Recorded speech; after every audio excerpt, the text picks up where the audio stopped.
Let's get educated. That's why we're here, to bring you the stories impacting K-12 classrooms and college campuses. It's time for a little education. Hello, everyone. I am Katie Petrick, joined on this fine Monday with David Fiorazo. Happy Monday. And a little birdie told me, David, Yes. that there's a pretty cool cat on the Worldview Matters today. Is that a true statement? Yes, the Sam Sorbo. We talked about school choice. We talked about Christian families and a public school exit, the need for that. And you can get that at worldviewmatters.tv. We talked a lot about education and government and other things. That's quite interesting. Now, everyone, make sure you head on over there. Watch today's episode, as you should watch every episode, but today's Sam Sorbo. Just saying. Whew.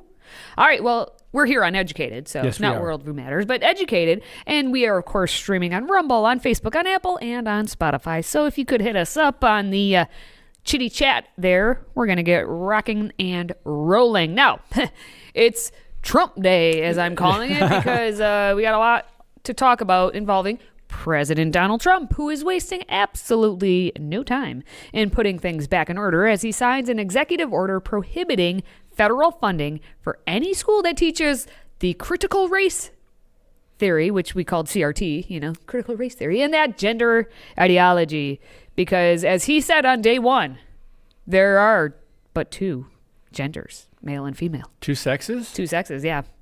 Wow. Well, for years, wait a minute. For most of history, there were two sexes, and then there weren't. And then from 2018 to 2025, there were like 72, and now we're back to two. Math. It's all about that math, Yeah.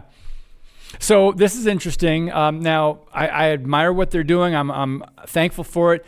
But we have to remember there will always be pushback and there will always be lefties doubling down. Trump signs order defunding schools teaching gender ideology and CRT.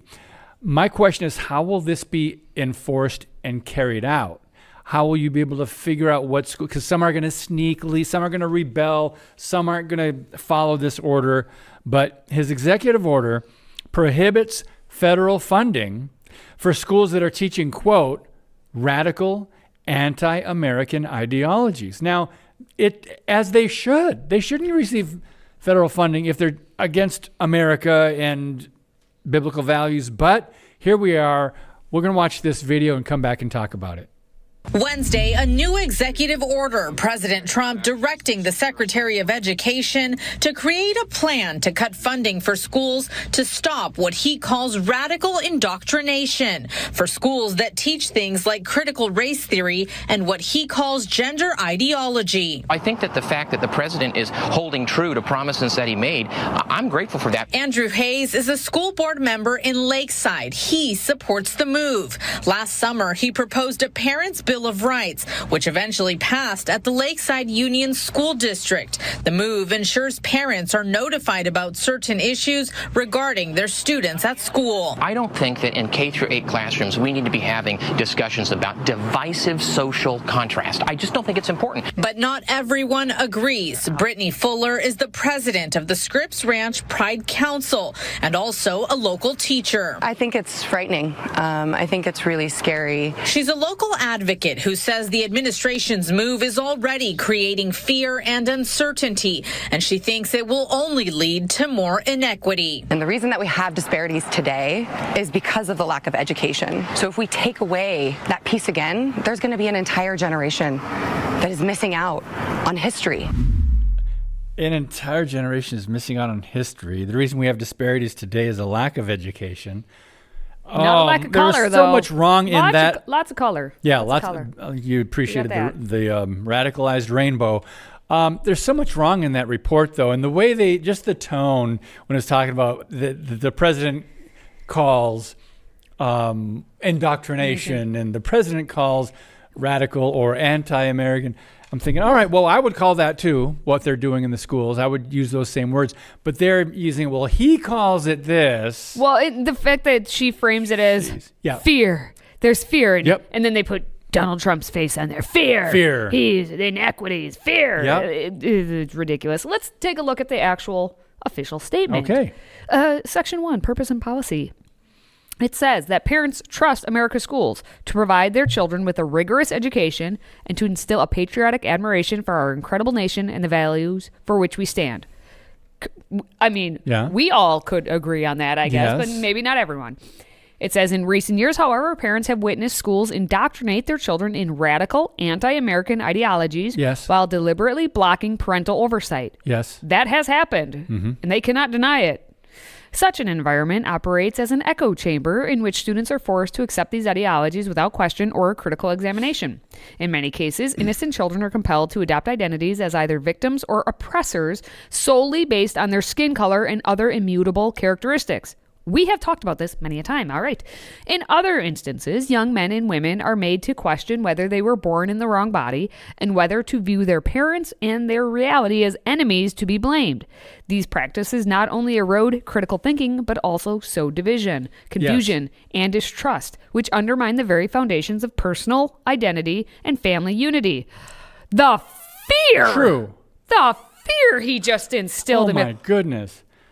Fear. You know, they're going to blow it up and they're going to make it into something it's not. And they're going to say, hey, bad, bad, bad, fear, fear, fear.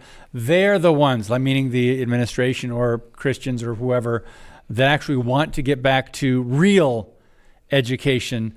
Like I said, there's going to be a lot of teachers, a lot of districts, a lot of, people in education, administrators, and they're not going to go along with this. They don't care if it's an executive order. They don't care. And that's what we have to remember. A lot of people are saying, conservatives, Christians, people that just want sanity in America. Oh, thank God. Great. He signed the executive order.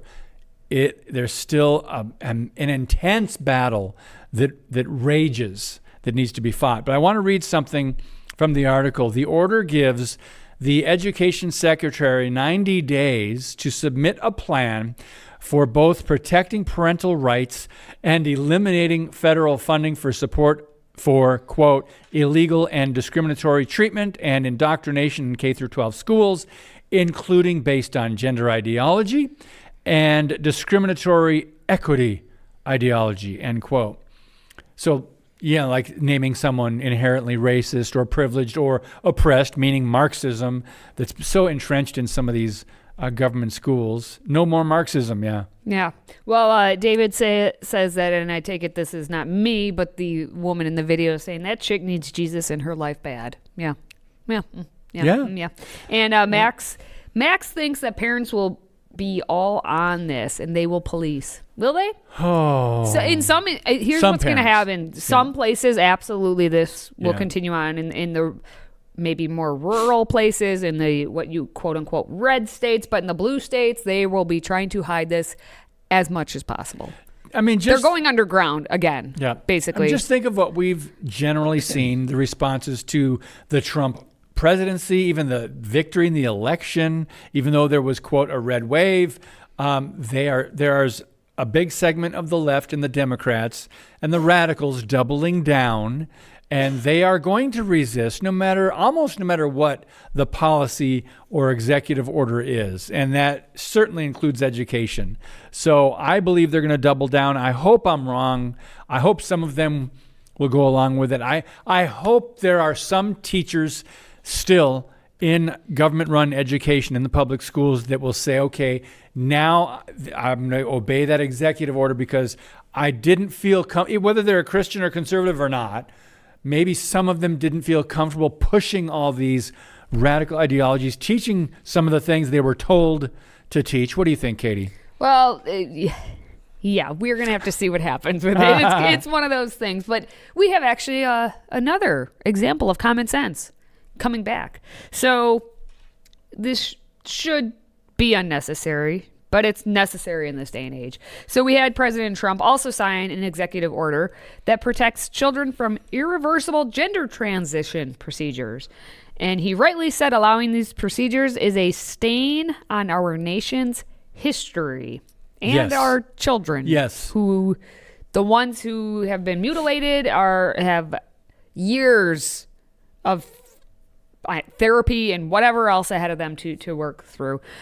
So this executive order is protecting children from chemical and surgical mutilation. Now, just those words put together, it seems like, wait, we had to sign something to say you shouldn't do that, but here we are. What would our great-grandparents think? Exactly, but let's take a look. On Tuesday, President Trump signed an executive order aimed at cutting federal support for gender transitions for people under age 19. The order directs federally run insurance programs, including TRICARE for military families and Medicaid, to exclude coverage for gender-affirming care and calls on the Department of Justice to pursue litigation and legislation to oppose the practice. Medicaid programs in some states cover gender-affirming care. The new order suggests that the practice could end and targets hospitals and universities that receive federal money and provide the care. On his Truth Social platform, Trump said, "Our nation will no longer fund, sponsor, promote, assist, or support so-called gender-affirming care, which has already ruined far too many precious lives." He also went on to call gender-affirming care barbaric medical procedures. The executive order states, "Countless children soon regret that they have been mutilated and begin to grasp the horrifying tragedy that they will never be able to conceive children of their own or nurture their children through breastfeeding." And that's tragic. And that's sad. Think about this, Katie. Think about if Jesus doesn't come back in our lifetime, if this world continues, I just wonder what, let's just say 25 years from now, what they will look back and look at this time as. What will the takeaway be from the 2020s? 2021, 22, 23, 24, 25. Will there be a shift? I mean, there's an administration in place now that's definitely change agents for the good. But will this last beyond the midterms, next year? What will they look back on if America and the world is still here 25 years from now or more? It's very fascinating for me to think that, because these, as you said, why would we would need this kind of executive order worded like that, protecting children from chemical castration and other things. Now you just got me pondering over here. Ponder. Because when I was a kid, I was looking forward to the 2020s, like, ooh, 2025. And then I did not imagine it to look at all like this, I guess. So it will be interesting if 25 years from now, then we are looking back and seeing, wow, how do they interpret what this time was? But I'm thankful that there's at least an order being put out there, the executive order. Now, how much impact it truly has remains left to be seen. And it's quite pathetic, I guess, that we even have to have this, but here we are. Now, according to this policy, it says it's the policy of the United States that it will not fund, sponsor, promote, assist, or support the so-called transition of a child from one sex to another, and it will rigorously enforce all laws that prohibit or limit these destructive and life-altering procedures. The fact that we have to say this is what gets me every time, that we are thinking it's an okay thing to do this to children. Now, if you think, you're transgender and you want to have this surgery and you're a full-grown adult, that's you. But when you try and put this onto the children, you and I now have a problem. Yeah, so don't force it. Do not force this on our kids. children. But, just this idea, just the fact that we're talking about this, remember, there's a spiritual dynamic underlying everything that we're seeing played out in the natural physical realm that we see. These are demonic agendas. And it starts with removing God as creator of the universe and people and all things, but also the creator made them male and female, right? Two sexes. And then it goes on to family, marriage, family, civil government, and a healthy society. But what is the bedrock? God's creation and our faith in America, how America was founded. To the fact that we're talking about this is really amazing, that some people are really deceived. They really think, they hear the talking points and they think they're being compassionate. But the delusion comes in when you say, okay, there's a 4 or 5 year old boy or girl that's saying they think they're the opposite sex, and parents going along with it. That's when it's like, okay, where is this going to lead? Where is this going to lead, right? That's right. I think Henriette, I'm putting words in your mouth, but I think she agrees with what David just said. Glad there are still God-fearing people in the USA. Seems most Americans have lost their ever-loving minds. Too many. And yeah, that's pretty much an accurate summary of our country. But hey, stick with us because we got a whole lot more on Educated so that you can get educated. Stay with us. Catch Freedom Project's lineup of shows daily at noon Central. Starting on Monday, we have Educated. On Tuesday, we have the Dr. Duke Show with Vicki McKenna. Wednesday continues with another episode of the Dr. Duke Show with Dr. Jake Jacobs. Thursday, we have One Nation. And Friday, we wrap up the week with another episode of Educated. Catch Freedom Project's lineup of shows daily at noon Central.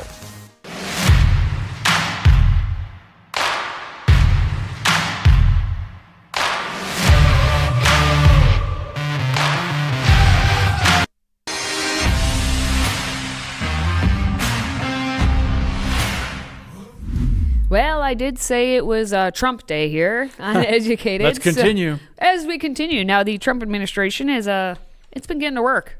I haven't seen so much action out of a presidential administration since the last time Trump was president. It's been wonderful. They're taking something. it up a notch. Yeah. Doesn't take much when you had to come up from Joe Biden. Yeah. Wake up this morning, eat your oatmeal, go back to bed. I mean, is that... There was still a lot going on behind the scenes of those who were actually running the country and not Biden. Yeah, they were doing stuff. But I'm glad, for now. That's true. So, all right. Well, the Trump administration has been doing things, and the Department of Education is investigating what has been going on the last 4 years, which, as we all were just saying, isn't that what has been going around? Now, the department launched an investigation into a Colorado high school that was reportedly turning a women's bathroom into an all-gender facility. And you may be saying, like, what? Huh? Okay. Is that so? They have those spaces. Here's what it is, though.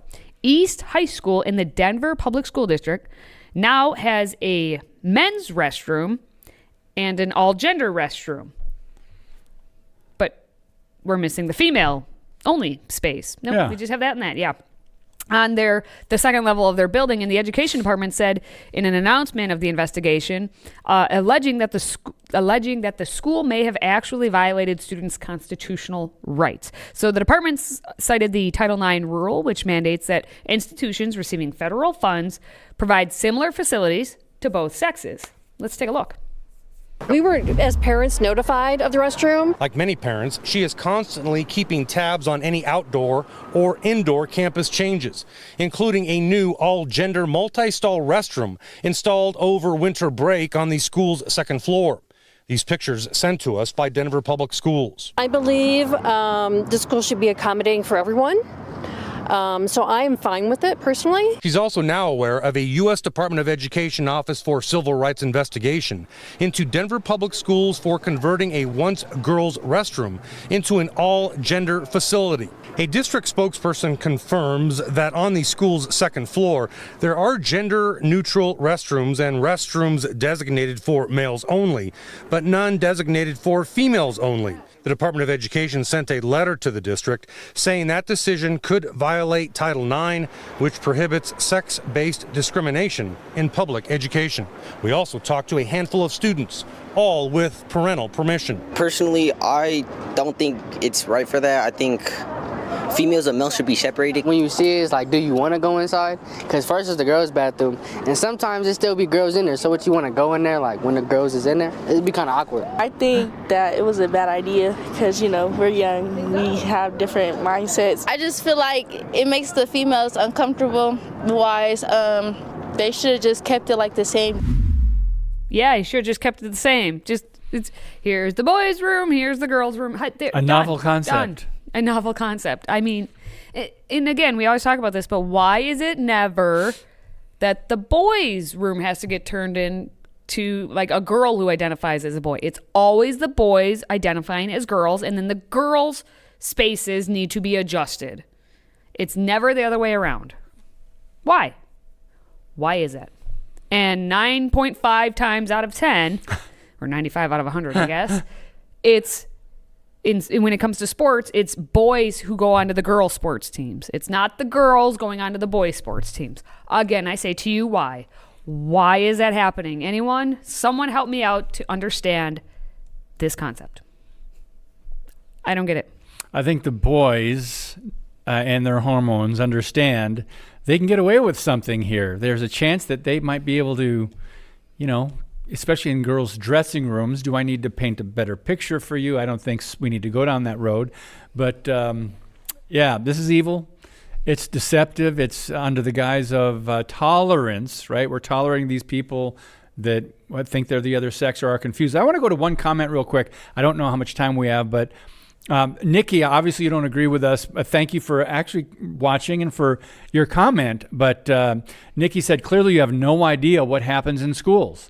And this is talking about the Trump executive order against anti-American or the CRT and gender ideology. She says, I've worked in elementary education since 2001 and worked in many different states, and none of this has ever happened.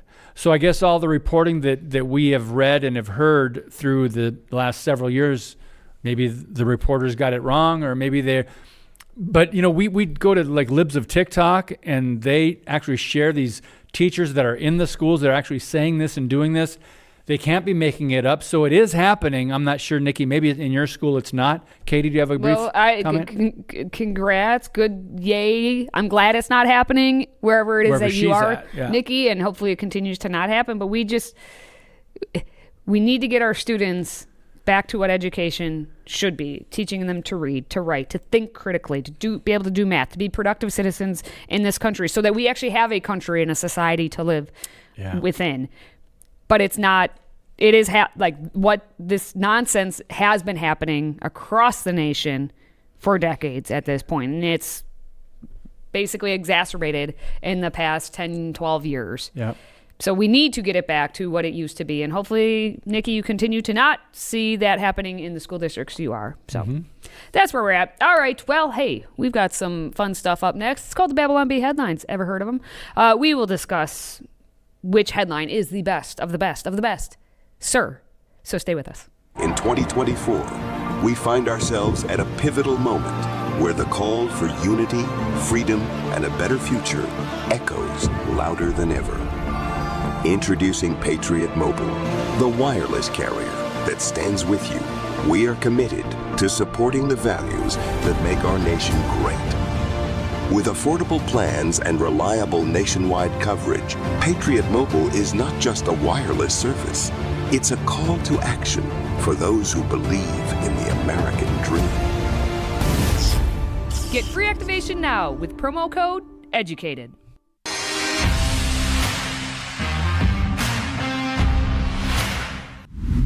All right, before we wrap things up for the day, let's take a look at everyone's favorite satire site, the Babylon Bee. Here are this week's top 5 Babylon Bee headlines. Okay, we picked our favorite. Katie has not seen any of these. Her reactions will be authentic. And we were going to decide which one should be named Queen of the Hive. You can vote on Rumble and Facebook as you're watching, or anytime. If you're just watching, just tell us which one. Let's start with numero uno, nominee for top criminal justice position, interviewed by nation's top criminals. Meaning the Senate, the Democrat senators. All right, number 2.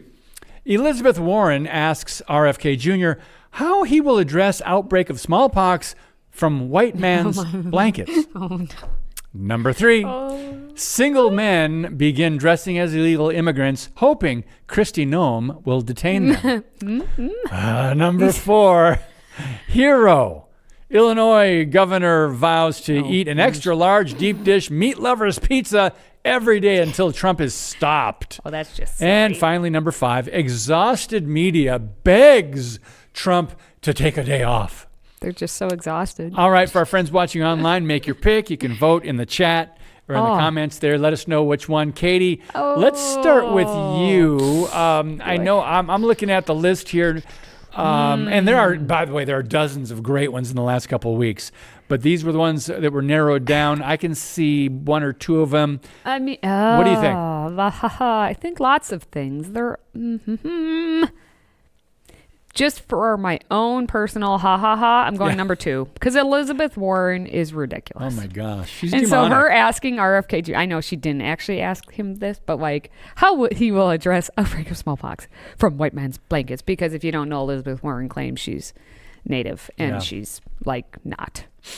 She's as native as all of us are Native. Like it yeah. Okay. But I will say number 1 is overall like, yep, that hit the nail on the head, because that's criminals. Exactly what happened. The Democrat socialists and the Marxists in our government and in the Senate, they would be among the top criminals if there weren't such a warped legal system.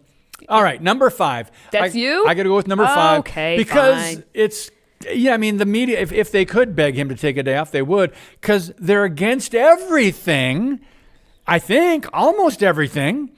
And so they cannot possibly refute one story when there's another executive, or then there's another policy, there's another decision, then there's more momentum for conservative, because that's why Trump was elected. Well, the best part of this always, and it goes back to, I remember the whole Obama thing, where Obama would pick March Madness and the media was yelling at him, how dare you not be a president and you're picking basketball teams. And then, like if Trump would go golfing, how dare you go golfing? So, hey, just keep him working the whole time. Well, how dare you work the whole time now, But like Biden was gone. Well, physically he was gone from the White House like every weekend. And that's okay, because he just needs time to rest, So there is a lot. you can just see how the media they are wherever they're at. David agrees with me too, hands down, he said. That's right. Boom, I win. All right, guys, that's going to wrap up our top headlines of the week. More satire next time. All right, and just a reminder that we will be back again on Friday at noon Central for another episode of Educated. So for David and myself, thank you for watching, thank you for listening, and thank you for supporting what we do. Until next time, stay educated.